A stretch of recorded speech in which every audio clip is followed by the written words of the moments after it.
Hello, board. My name is Mike Serbola. I wanted to congratulate all of you. I know some of this is old news, but I'm just now kind of catching some of the things on television. I know right now on Fusion they have a show that highlights the successes.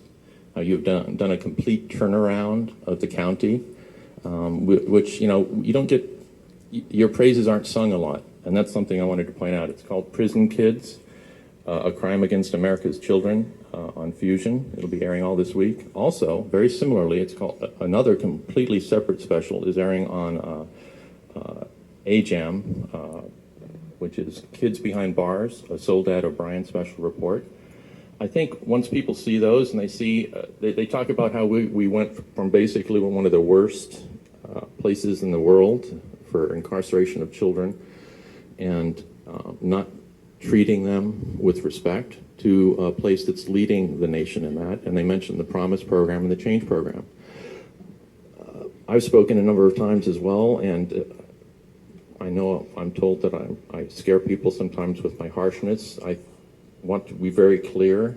You've done some amazing things. Change isn't applauded. It's a very difficult thing to do, and it doesn't happen very often. So I wanted to applaud you for that.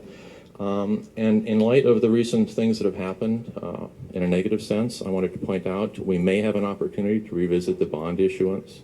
There needs to be notice to the stakeholders of the bond that there's a major change in the financial viability. It's a new type of thing, the bond, a new financial instrument, and given what's happened in Washington State with charters being named as not being a public school in a legal sense, that could have an effect there. But I want to see that as an opportunity perhaps just to revisit it. We may decide that we're doing awesomely as we are and move ahead. We could see cameras in our schools. We could see a change in the structure. I'm concerned everyone has an expectation that we're going to see improved grades as a result of this investiture or improved health or improved mental health.